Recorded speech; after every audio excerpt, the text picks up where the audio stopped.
Welcome to A Couple of Thoughts podcast. We are your hosts, Melech and Chaya Halberstam-Evers. Join our conversations and enjoy our couple of thoughts on various topics. From Jewish lifestyle, politics, food, travel, education, and so much more. Let's get talking. So we were planning on podcasting this week, and every day something else came up, and we didn't manage to do it. And our plan was to have an interview where Melech interviews me and asks me some really interesting questions about myself and my life. Not like full-on therapy session, but just to get to know you better. Exactly. And then the next episode would be me interviewing Melech. But as some of you who have been listening to our podcast know, that one of the things that me and Melech really not only enjoy, but are connected with and busy with is the world, politics, news, what's going on in the world. And it's something that we discuss not only with each other, something we discuss with our family, with our children, and it's something that's very important to us to always know what's happening in the world, to be connected to the things that happen in the world. And obviously there's different influences and thought leaders who influence our way of thinking. Not only they influence our way of thinking, their way of thinking very much aligns with our values. Mostly, not everything. Not everything, but very much aligns with our way of life and the things that we hold dear and near, like family, community, Israel. Yes, religion. And today is September 11th, and which I think we should talk about also. Your experience of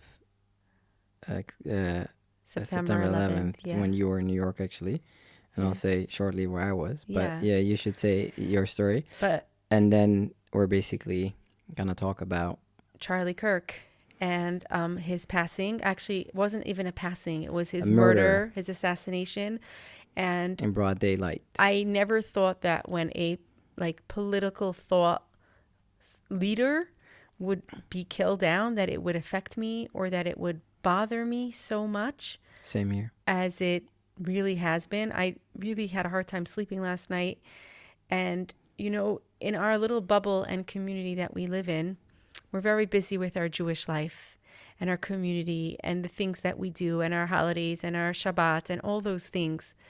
So obviously, when you're so involved in your own bubble and your own circle, what happens outside of the bubble doesn't always penetrate or affect me. Much, yeah. There's just not enough space in the bubble. Yeah. So it also was surprising to me how upsetting it was to even think that this person was really outside of our bubble to a certain extent and that it would still affect you in this way. Yeah. Yeah, so I think we need to go a step back for a second, and maybe it sounds weird, but like the question is what did Charlie Kirk mean to you? And like how not affected your life, but I'm saying like how you listened to him, how you got to know him. And then from there, slowly but surely, I want to get to the point I want to get to in the end. Okay. But I'm saying maybe that will also clarify a little bit why it affected us in the way it did. So firstly, I remember hearing Charlie Kirk the first time, actually, in one of the first few years that I was living in Holland. Mm-hmm. I think it was when Obama was president. He was very young. He was like, I think 18 or 19 years old. And I remember telling you, who is this young boy? Yeah. Who is he? He's so charismatic. He's so talented. He has a way with his words. I was very, very, intrigued. Very intrigued by his way of communicating his thoughts and also discussing it with other people. I thought he was extremely talented in that. And even though I'm not Christian and I don't believe in Jesus or in his faith, he did share Judeo-Christian values, which are very much aligned with our values. Mm-hmm. And I could also respect a man of God, a man who has belief and faith and community. And versus maybe someone that we have a lot here in Holland, that people don't have any faith. Yeah. So I'm saying even if it's not our faith, but a person of faith, is already a step closer to our faith, even though that's not, we don't believe in the same things he believe in. I think I also talk for you. We didn't agree with him 100%, in all of his politics. which is okay. And that's, I'll say a little bit about how I got to know him. I listened to him online. There was a lot of times that his debates that he was having in on the universities, speaking to a lot of times cuckoo people with the most ridiculous ideas. Or also just curious college students. No, also, but Yeah. I'm saying, and he always stayed calm. He always had a question. He was never screaming. You could really see that he was a gentle man. And now that he passed, you hear a lot of his friends that I also happen to follow, because there are a lot of them are right-wing thinkers, that said how nice he was. I was reading this morning of a guy, I forgot his name for a second, but he said that he was threatened in his house and someone put his house on fire. And then Charlie Kirk said, "Oh, you can stay at my place," and he didn't ask for anything back. It was just like, he was a real sweet man who really took care of his friends. And I saw a whole piece that the vice president wrote this morning, how he got to know Charlie Kirk, and you could really see over and over again that was a special man. And you saw that also in the way he spoke. He was never like looking down at people, and even though maybe he said things that people disagreed with, or maybe even stuff that I disagreed with, but I always felt that it was in a mannerful way, not in a screamy way. And also backed with knowledge. He had a lot of knowledge. And you know what's interesting is that when he was younger, he was a bit more feisty. Yeah. And as he grew, he got just better and better at being able to communicate and express his beliefs, and to share them with other people, and to also empower young people. And, you know, why would it be interesting for anyone in our listening audience to hear me and you talk about Charlie Kirk? Because, I mean, we don't know him. He's not our friend. Yeah. I mean, we know him as a public figure, but he's not someone that we know personally. And I mean, everyone's talking about Charlie Kirk. Why is what we are saying any different or more important? Well, I don't know if it is, but I think for me, I hope it will be a little bit of a therapy session, because I did never think that it would, even when like Trump got shot, or a few weeks ago when the Israeli couple got shot in Manhattan, or like a few months before in Washington, in Washington, D.C. sorry, yeah, you're in Washington, and there was also in Manhattan a guy from like insurance, a health insurance CEO was shot down. It all shocked me, but I don't know why this. And then this really affected me more than that, and I was thinking about it, and I think there's a few aspects to that and reasons why it affected me more. Number one is because obviously we don't know yet, and could be that by the time this podcast is broadcasted, that it's already old news and we already know who was the killer and who did it and why he did it. But at this point right now, not even like a half a day after the assassination, we don't know so much, but I'm assuming that it's a leftist person that shot him and didn't like his worldviews, and instead of... Well, it's absolutely, I don't know if it's a leftist, but it's absolutely a political murder.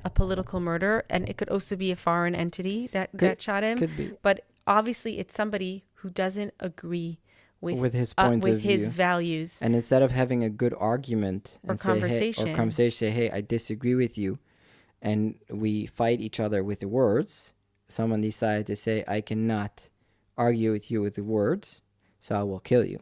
Right. And I think that's what frightens me, because not that I am in any way, shape, or form close to what he is doing in the world, and with his Turning Point USA, really build a huge company who's really changing the face of America, I think. The face of the conservative movement, that's for sure. Which then equals America. Like, I think he's a very big part of why Trump was elected, is because of Charlie Kirk, which in my opinion is important for America. And obviously we can have a discussion about if we agree with everything Trump does, obviously not. But I'm saying in the big scope of things, if you could choose between him or Harris, then obviously we were...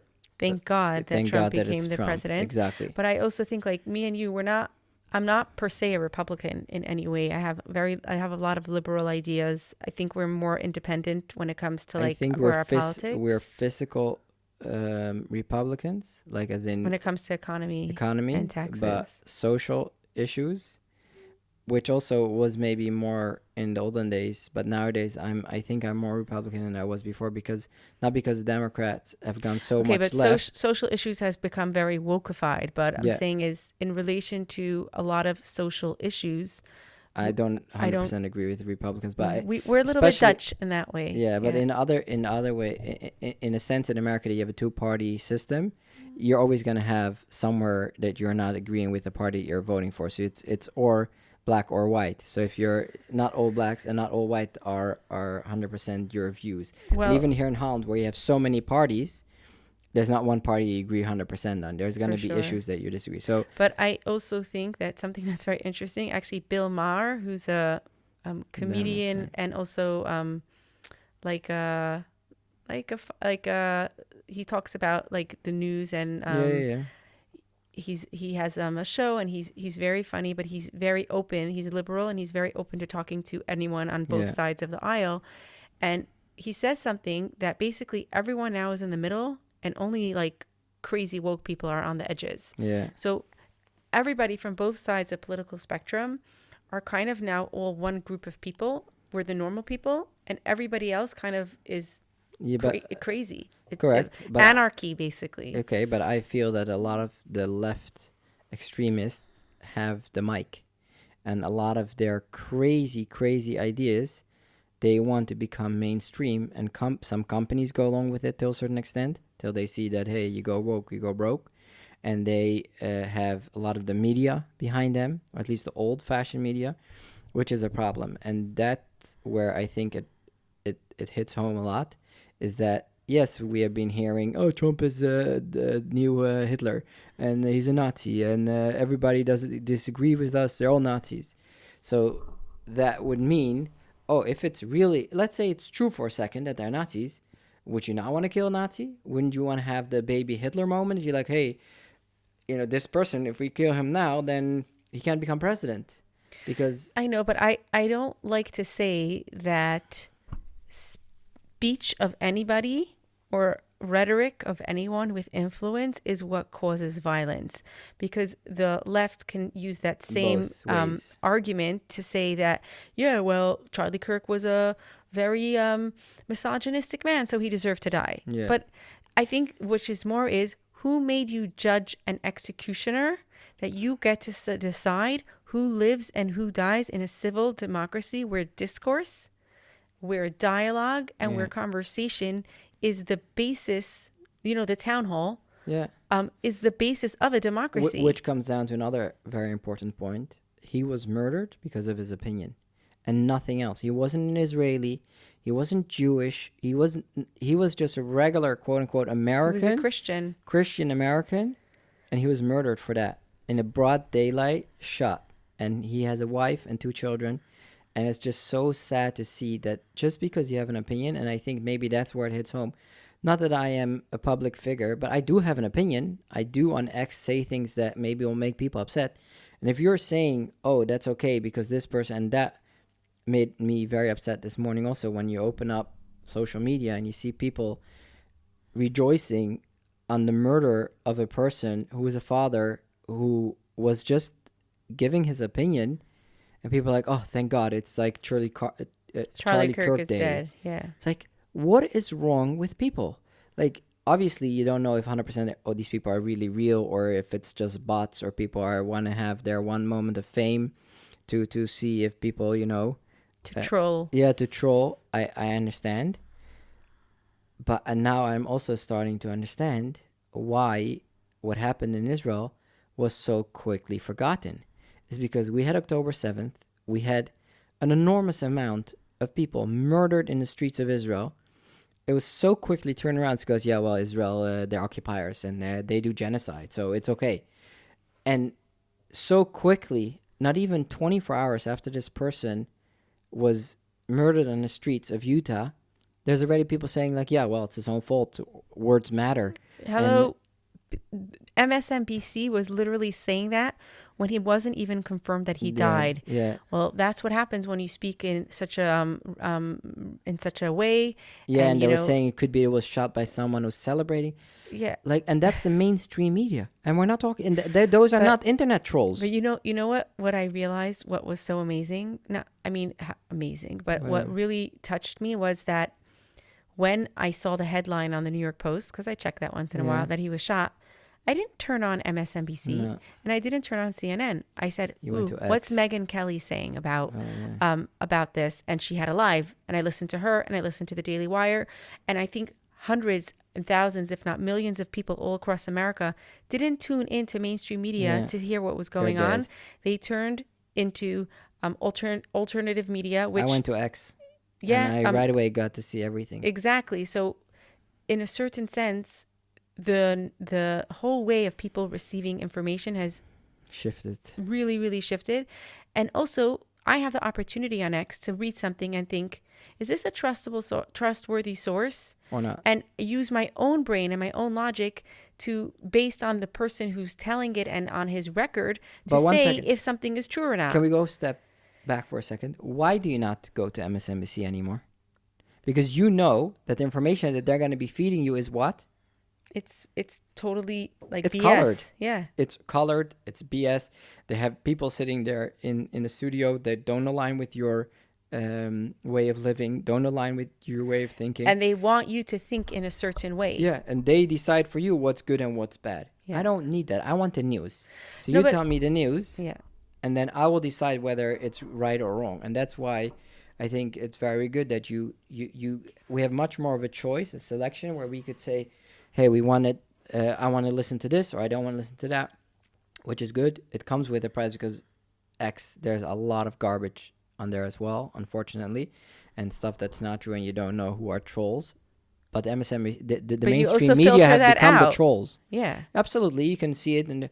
But I've seen too many people rejoicing the murder of a just innocent person, and this is the sick part about it. Me myself, the couple that was murdered in Washington, I was already thinking, yeah, well, they're Israelis, so they could be blamed for it. One of the women was not Israeli; she was an American. She was engaged to this Israeli. Yeah, I understand. But I'm saying this person, there's no excuse. Oh, now it was a speech that was hurting you. Maybe next time it's the color of the shoes that's going to be bothering people and that you're going to be able to kill somebody. It's like we have already programmed our brain. Okay, whatever. This is inexcusable, and it's never excusable to kill somebody. Yes, I do dislike the left way of thinking a lot. But in order to go and take a gun, and because someone has a different opinion than me, to go shoot, and if you're saying words matter, basically equals that if I disagree with you or the way you're saying... Yeah, I was just going to say that. I disagree with you. That commentator on MSNBC is basically opening him, if his words are true, if he really believes in what he's saying, he's opening himself up to the possibility that if a right-wing person hears his hateful remarks on Charlie Kirk after his death... Can go shoot him. Yeah, it makes sense that I should go and assassinate him. Obviously, I wouldn't. No, and I don't believe in political violence, but he's asking for it. Yeah, and if that's what you're saying, if that's the way of thinking, it's like 1 + 1 is 2. Oh, so then here you go. Then why do we have to stop? You're saying, oh, but we only do that to right wing, which, in my opinion, is most of the time what has happened. Trump was shot by a left cuckoo. Why is it that the left? I personally think it's because they don't have arguments. Every single argument they have is nonsense. It's fake empathy. What is that book from Gad Saad? He didn't write it yet. It's coming out. Yeah. He's writing it. Suicidal empathy. That is the baseline of every single leftist. It's suicidal empathy. It's misplaced. Fake. It's misplaced. And when you you have mercy on the evil, in the end, what does it say? When you have mercy on evil, eventually, when you have, it's achsarim, right? It says it. I think David Amel said it. When you have compassion for evil people, you will end up hurting good people. Yeah, something like that. And you see that's happening right now in front of our eyes, for sure. And interestingly enough, people who might be listening to this might be thinking like, Chaya Melech, like, why are you so busy with this? You have such busy lives. You're a teacher. you work in your business, and we lead a very busy Jewish life. What does it really matter to you what's going on in the world and politics? And believe me, I know many people who do not know who the president of the United States is, who don't know the politics in their own surrounding, who really keep themselves in that bubble. And maybe they live a very peaceful and carefree life, but it's not the kind of way that I can live my life. And I think I have been listening to the news from I have been a very small child, and I have always wanted to know what's going on. Politics has always intrigued me, but yeah, this is a real black page in American history, and in my opinion, world history. Yeah. The same way as you're gonna say, "Oh, where were you in 9/11?" Where were you on when Martin Luther King died? When JFK was assassinated? I mean, also Martin Luther King was assassinated. Yeah. This is absolutely an assassination that we will not forget. And I think two of my sons, one of them said to me, "Ma, I've been listening to Charlie Kirk for the longest time. I didn't even know that he was. He was YouTube, so smart. He had such good points." And my son is 14 years old? And then my other son, who's almost 16, he told me this morning, "Ma, I could have one day voted for Charlie Kirk to be president of the United States." And everybody knows, everyone knows he was heading in that direction. He was only 31. And, by the time he would have been 40 in another 9 years, he totally could have run for president. Maybe J.D. Vance will be before him. Yeah. But he absolutely was a contender to be a president of the United States. He was smart. He was relatable. He was charismatic, and he was a leader. And he had a very big young following in the U.S. Exactly. So when my son said that, when our son said that, I was like, wow, that is such a good point. Like, I could see he was disappointed as well that someone that he looked up to, and we have many people that we look up to, but in this kind of arena. I was actually surprised to see that they were so involved in last night when it was all happening. They were very like, "Oh, what's going on with..." Like, unfortunately, they saw the videos also. Yeah.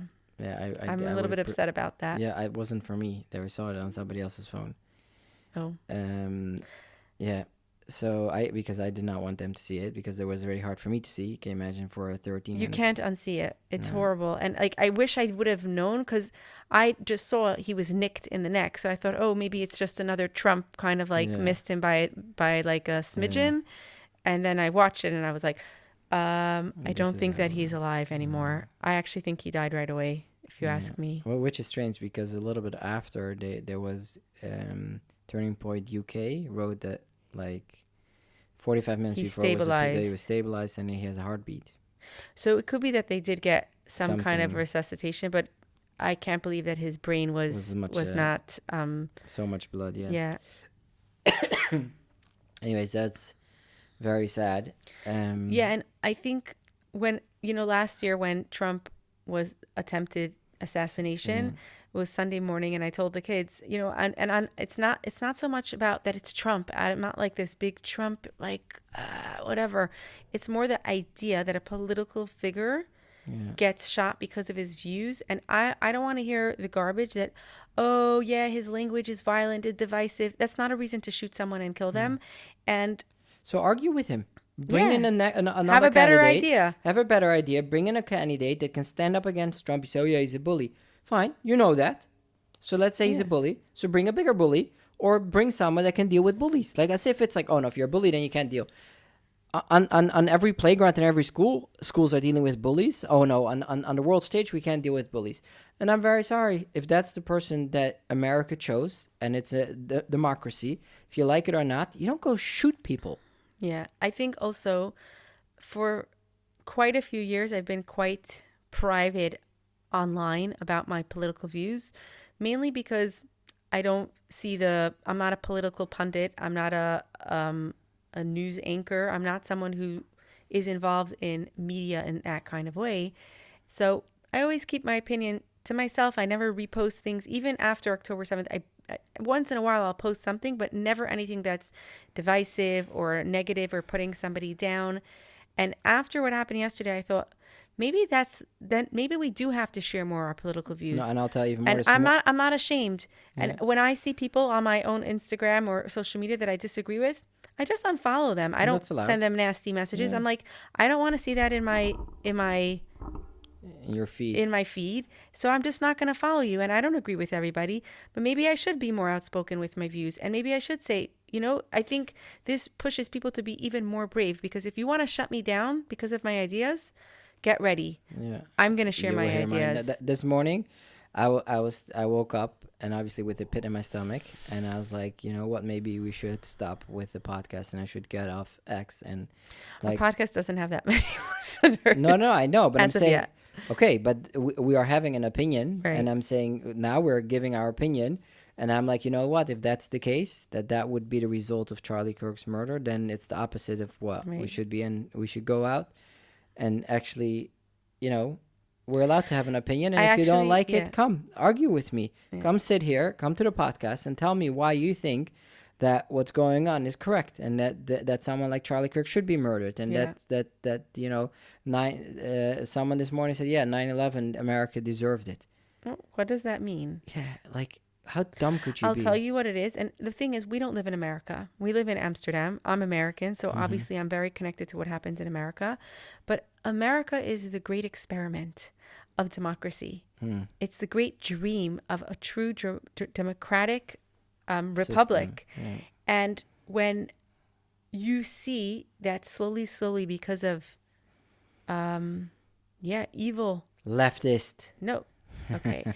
No, I think. Yeah. But you know what? To be honest with you, one second, let me just fix that for a second. I'm not against people being empathetic to other people and wanting to help, but if it's real. And when you are being empathetic to people like the woke that have gone extremist, I'm talking about that. Because as soon as you come to extreme, also extreme right. And that's something I really appreciated by Charlie Kirk, because you have had right-wing extremists that have poked up their head in the last 2 to 3 years. What's her name? Anyways, it doesn't matter. But everybody knows what I'm talking about. There's been people that have gotten to more extreme. It's gotten to their head, their fame.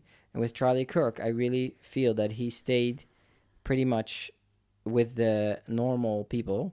No, but he's it doesn't also mean I very agree with down him. to earth. Yeah. And because he was a family man. He cared about his family, about his religion, about God, and everything else was commentary. We had those people that had those same values, and they went down the deep end. Whatever. Yeah. So that's something I did appreciate about Charlie Kirk. And the same with Megyn and Kelly. Those are voices that didn't have their fame go to their head. But I feel also that I can't imagine what people like Megyn Kelly or Ben Shapiro or Glenn Beck, all these people who I know some people call them extreme right-wing fanatics. Yeah. I look at them as... But that's just because they don't have arguments. Yeah, but I'm saying is I listen to them and they say really smart, thought out, backed and fact-based things. Ideas, yeah. And then if you don't have the arguments and you don't have the facts to back your way of thinking, then what do? They're extremists. They're extremists. No, come here. Explain to me why you think they're extreme.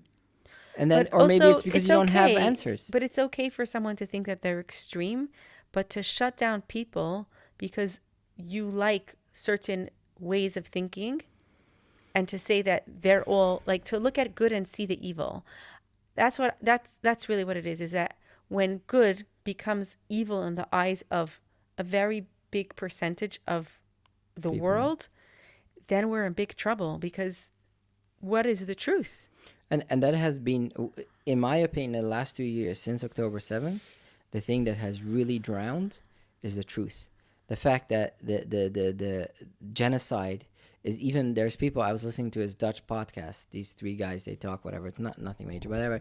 They're like, yeah, well, obviously in Israel, what's going on over there with the genocide? I'm like, you guys already talk about the genocide as if it's like a common thing, because they hear in their bubble the whole day.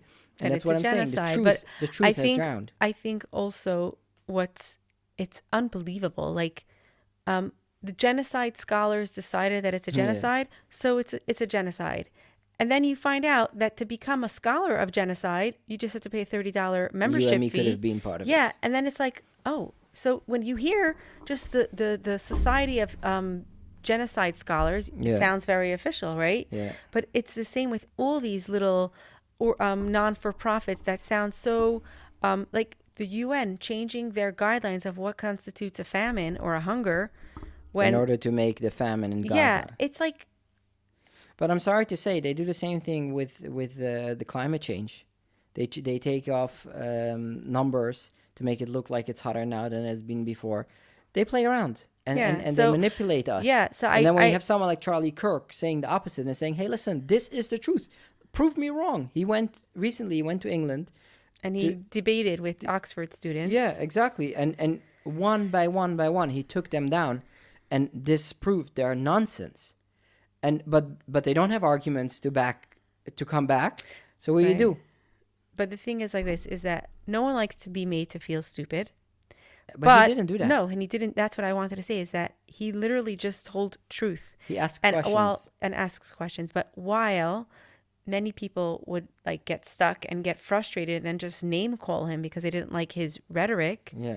there's also so many people who say that because of these videos and because of their openness to listen to him, their political views changed and they understand the world in a more like enlightened way. Yeah. And you know, we like to say the word enlightened means that like you're liberal, but I think enlightened means is that you see through the BS. The fact that they even call leftist people progressive because they're progressing in the way they're thinking is already a frame by saying like, oh, they're progressive and we're still behind. I think it's the other way around. They are stuck with people that don't know the difference between the truth and what's pure evil and wrong. And we have seen it yesterday what real evil means.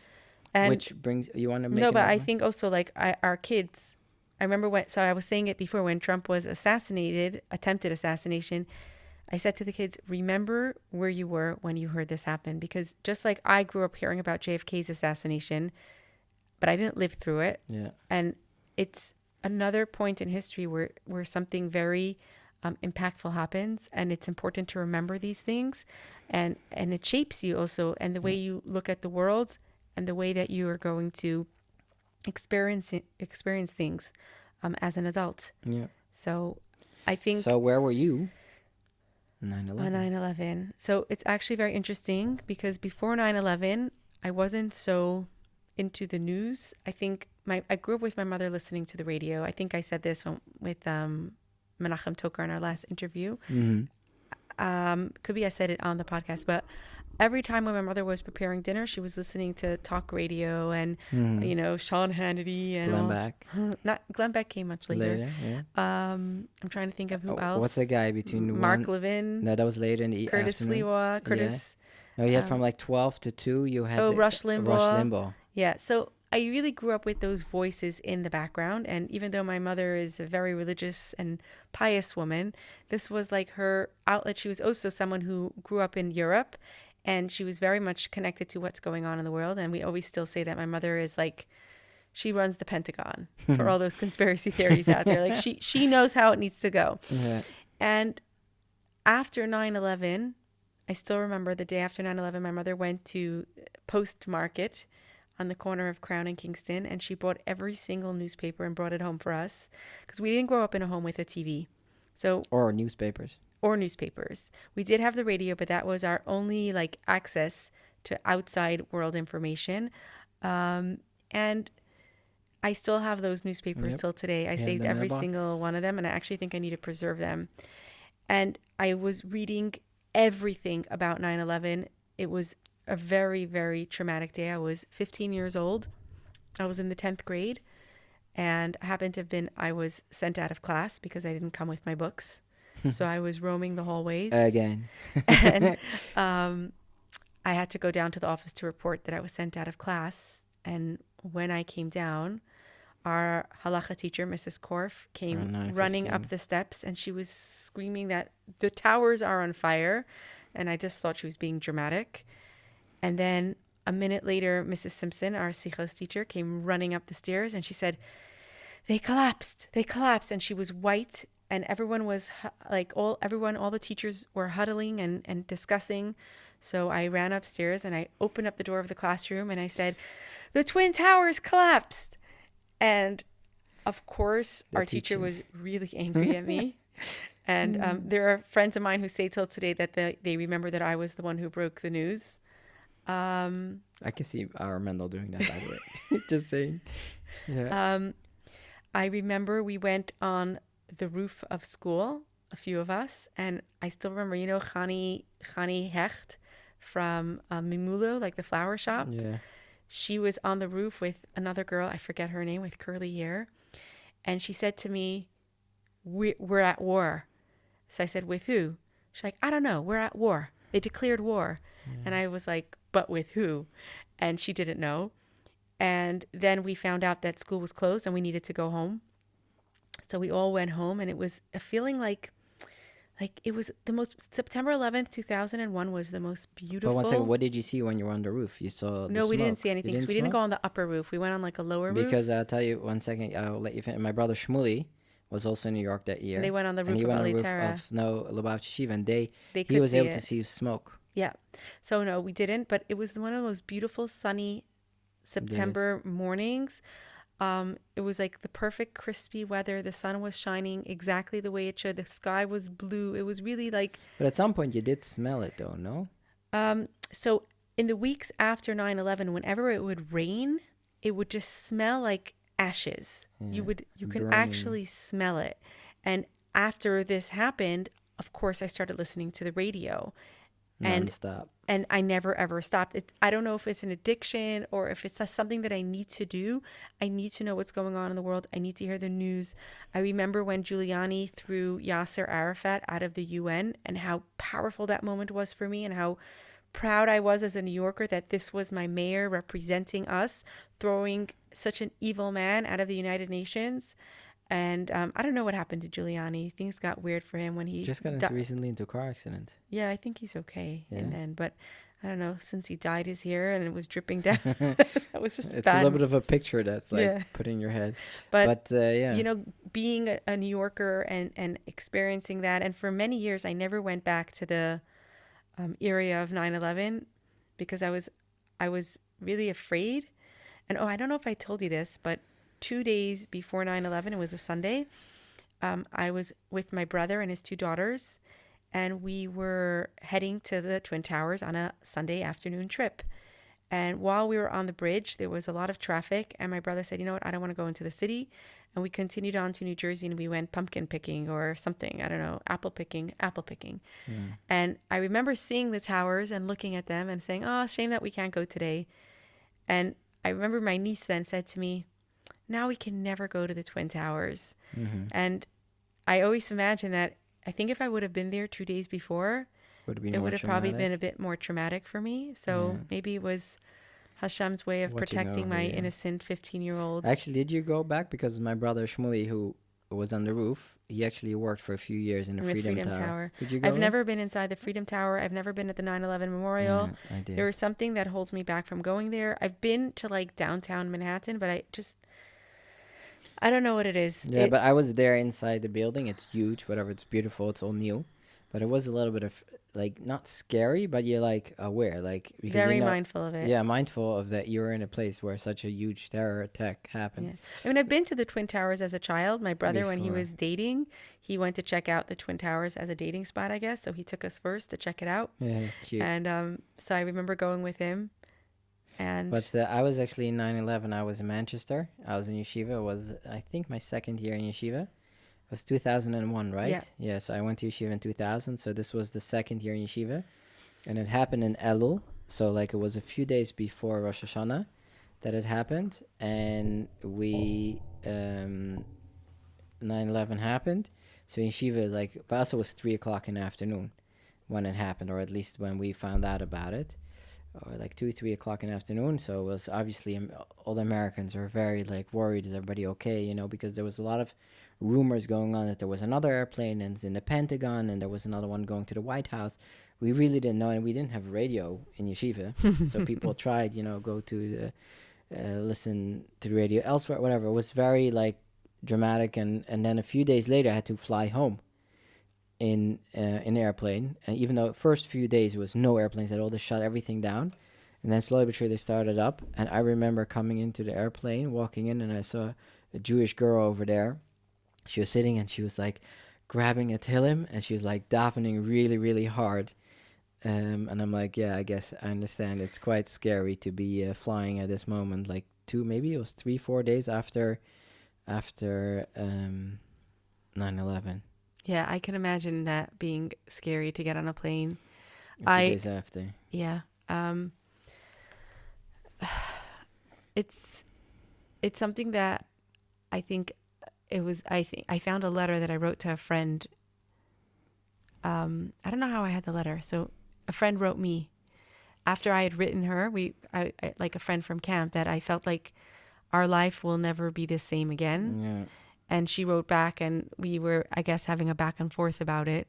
But I was like a very patriotic girl. I remember I made my parents hang up an American flag outside our house, and I just checked. It was the 23rd of Elul. yeah, It was 9/11, and I flew home for Rosh Hashanah. So it was within a week yeah. after So that is quite 9/11. frightening. Yeah. But I mean, if you think of it, the way we flew before 9/11 and the way we fly now, it's our kids don't understand Thanks, that. Bin Laden. Yeah. Thanks a lot, Bin Laden. Knows that when we get on a plane and we have to take off all our stuff and go through security checkpoints. There was some security before, but it wasn't the same. No, not the same. I remember going to California when I was Yeah. 12 years old. I don't remember. Maybe within America it was not. I think even when you flew domestic, you can walk all Till the the way till gate. the gate. Yeah. You didn't have to go through I security. don't know if that was 9/11, but I do remember that was possible. And I remember flying before 9/11. I used to fly to Manchester already. And then slowly but surely, like every time you flew, there was another thing. Oh, no, you Yeah, have and to then there take was your the shoes off. Yeah. bomber, and then we can't wear shoes, and then there No was the water. water bottle Yeah. bomber. Seriously, the world Yeah. is a crazy place, but we move on and we live on and we try our best to be good people. And I always used to tell this to our kids when they were little, and I say it to them still, and I really believe it. Is that every single morning, the majority of the world wakes up in the morning and chooses to do good and be good. And we all have that Yes. choice. Every And morning we we all should have make that the choice. and most people Yeah. choose to be good.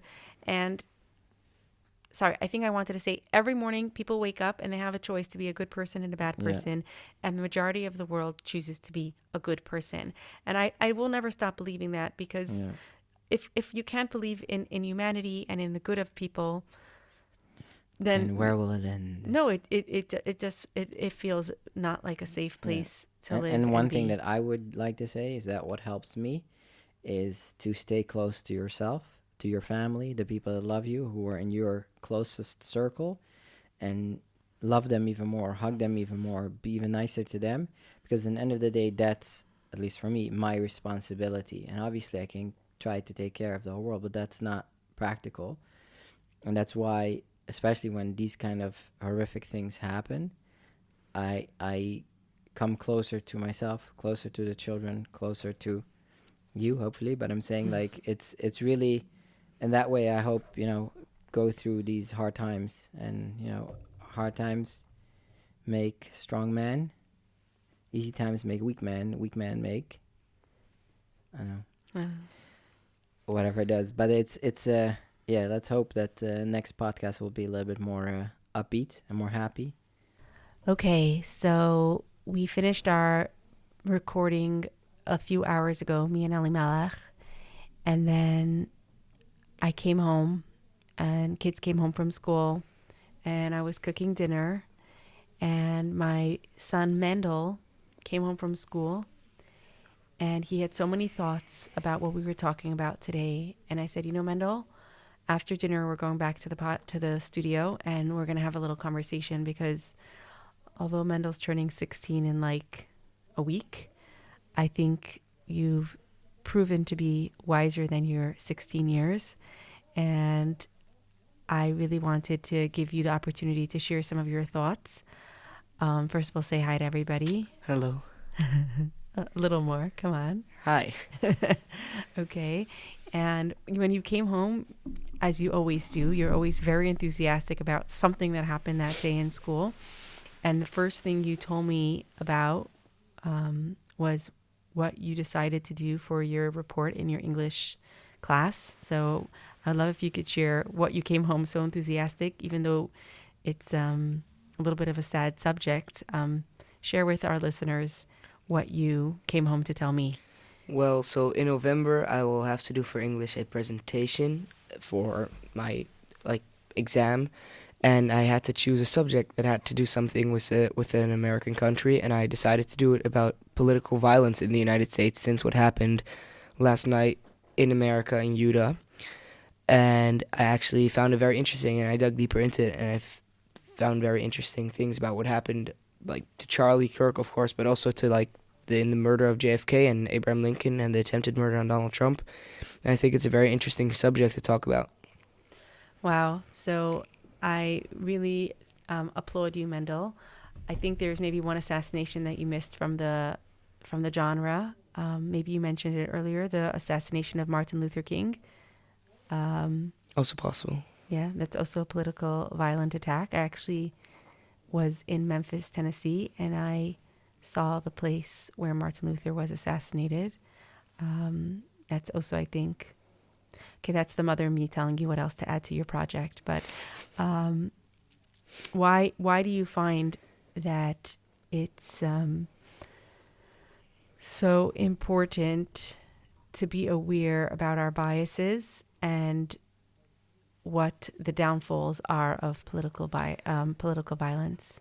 Well, because if everybody would know and learn about this, or like see the like bad things that come from this, it would like maybe like show to the world like that this is not okay. You can't just like assassinate someone because you don't agree with them. It's just not how it works. If you don't agree with someone, if you don't agree with Donald Trump, you can't just shoot him.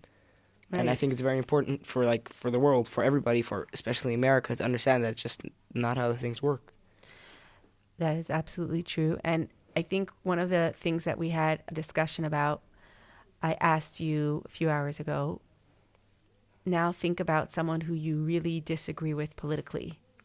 And you came up, what was your example, let's say, of someone you really disagree with politically? Greta Thunberg. Exactly. Who for many youth at one point was a climate activist idol. I think even the first time I heard her speak, I was moved by her. But that very quickly changed when I realized that she's just a theatrical buffoon. But so I agree with your take on that. So let's say Greta Thunberg, she's someone you agree with deeply on many levels. Disagree with, sorry. Now imagine that someone would do to her what they did to Charlie Kirk. How would you feel? So I actually was speaking about this with someone like last week, that Greta Thunberg wouldn't be so bad if she would like lose her like socials or whatever, or like stop being the climate activist she was. But like I'm not going to be the judge or the one to decide that she should be killed. I'm not going to, like, if she would be killed, it would still not be good for the world. And what happened to Charlie last night only proves the point even more, that even if you don't agree with someone, like Charlie was like totally against violence. Like his whole point was you say what you think, and like your words are your weapon. I think what happened to him yesterday defeats his whole point. I think to do something like that against someone you politically disagree with, even Greta Thunberg, who I personally totally disagree with politically in every like aspect, I still think you can't just kill someone for like having political arguments with them. That's okay. Well, I think that such a question actually makes us think about our morality, because when you have many activists in the world who celebrate the death of someone that they disagree with, it makes us think, what kind of world do we live in where dialogue is considered violence, is equivalent with violence? And really, it's important to have discourse, because you don't know yet that much about politics and democracy. I mean, you know enough. You know quite a bit more than any other 16-year-old, I think, that I know. But I hope that in your lifetime you will start to understand what really democracy really is. And it's the idea, for me at least, that you can sit and have conversation in a town hall with people who disagree with you, and at the end of it still walk away shaking their hand and respecting them as a human being. And that was exactly what Charlie was doing. That was literally, he sat down in places where he knew everybody disagreed with him, and he had conversations with them, peaceful conversation where he shared his opinion and tried to positively influence their opinion. And just because you don't agree with him doesn't mean you can do something like that. Absolutely. And I think that I would always want you to believe that your voice is important, and that if you have something to say, you should say it. But when you see someone with so much conviction, and even though Charlie was not from our community per se, and in our tight-knit community, his loss has an effect on him, because I think we could relate a lot to his values, who he was as a person, a God-fearing person, someone who had family values, someone who was very much believer of community. But also a lot of his values were religious-wise, like let's say abortus, like is the same values as we as Jewish people also believe in. Not exactly, because Judaism has a little bit more. Yeah, of course, but a lot of his values did line up with the ones that we have from our religion, from Judaism. For sure, and I don't know if you heard recently, he said that him and his wife took upon commemorating the idea of Shabbat, like that from sundown till Saturday night they disconnect from like from everything just to spend time with family. So he very much saw the value in Shabbos, even though it wasn't, let's say, I don't think he made Kiddush, but what was interesting is that you said that you'd seen many videos and clips through the years of Charlie. I didn't even know that you watched videos of him. Me neither. Like when you said yesterday, like Charlie Kirk has been shot, I'm like, who is that? When you showed me a picture, I knew like, oh, that's the guy. I just knew him from sitting in front of college campuses and like having conversations with these woke left people, but I didn't know like that was his name. I knew him from like who he was, but I didn't like necessarily know his name. But like now, of course, I do. Right. And what was it about his dialogue that was so interesting for you? Well, that he brings the facts that could sometimes be pretty harsh to some people in a very good way. So let's say someone's views on Israel, if they're like very anti-Israel, and he knows how to like give an argument to them without insulting them or like saying like bad things to them, just like in a very nice, good way, just factual way, but still not in a harsh way, because facts could sometimes really be harsh, and he knew how to bring it without that being harsh. But I think it was more that he believed in truth. And being a true and honest person and broker. And there were many people whose lives were changed because of his dialogue. And I'll show you later that he went to Oxford University in England, and he argued with all kinds of officially progressive minds. And it was also amazing to see how strong and how smart he was. But what I also really appreciated about him, that he didn't care who was sitting across him. He didn't care who the person was, how the person looked. He had his clear points, and he always gave the argument that he wanted to give. It didn't matter to him if the person was scary or like offended, whatever. It didn't matter to him. He just gave them the argument in the way that he thought it should be brought in, and I think that's very like impressive, yeah. And do you know why he could do that? Because he has self-confidence. And he lives in truth. Yeah. And when you live in truth, then you don't get intimidated by someone. But I also believe that a big part of that could be that he believed in God. Yeah. That like his faith. Exactly. Even though it wasn't aligned with our way of believing in God, but he still had a way of connecting to God. And I think that's also what helped him get so far. Yeah. Wow, Mendel, you have so many thoughts for your young mind. And I'm so happy that I asked you to jump on here to give in your 2 cents. And if there's any last message, besides for the fact that you're totally coming back on this podcast, because I like to hear your voice, is there anything else that you would want to share with our listeners about how you think the state of the world is, and what you think can repair and heal the world in your young 16-year-old mind? But listen, I think there will never actually be a full world peace, since there will always be a party who doesn't agree and is more aggressive than the other party. But for a person-to-person base, for you as a person, you can't, of course you can, but it's very hard to change something in the big, world, for you to make a difference to the whole world peace. But for you as a person, you could do things to connect with the people around you and try to make peace, or, try to, as much as possible, make peace wherever you are, and not necessarily focusing on the whole big world, because that will be solved by the people who are in charge of. Of course, you can try, but in the end, you should just try at least to have peace with the people around you and the people in your friendship in zone. Your circle. Yeah. But don't you think that if first you work on your circle and then you move continuously outward, of course, I'm not saying slowly it has a ripple effect. Of course, I'm not saying you shouldn't care about world peace, but you should start with focusing on yourself, on how you treat other people, before starting to right away say to go big and say these parties are doing this wrong, start by yourself first. See what you are doing wrong yourself before you start correcting other people. I think that's really, really wise. And as a Jewish boy of 16, what is it something in your practice as a Jew that is like an anchor for you to hold on to when it starts getting a little bit confusing in the world? Well, I think the part that we have like Yom Tov and Shabbos, that we like basically go off grid for sometimes 3 days in a row.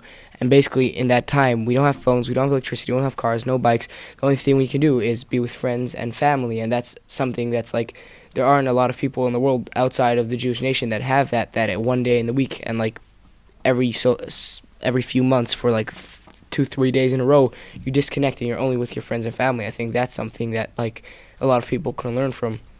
But what about it do you like so much that you feel like it's an anchor for you? Well, because you disconnect from the outside world. You have no idea. You do have an idea a little, because if something terrible happens, of course your neighbors will come running. But like, it gives you time to like just not care about the news, not care about your WhatsApp, whatever, not care about social media. You could just get to like be with your family and enjoy the holiday. Yeah, you enjoy it? Yeah. Sometimes. You're awesome, Mendel, and I'm so proud to be your mom. And I know that, yeah, your little thoughts are going to be great thoughts one day. So they're not little. And thank you for coming onto the conversation. No problem. You gonna come again? Sure. All right. Have a good night, everyone. Yeah. Thank you for listening. Drop a comment below to let us know your couple of thoughts on today's podcast. Make sure to subscribe, like, and share our podcast with your friends so they too can join in on the fun.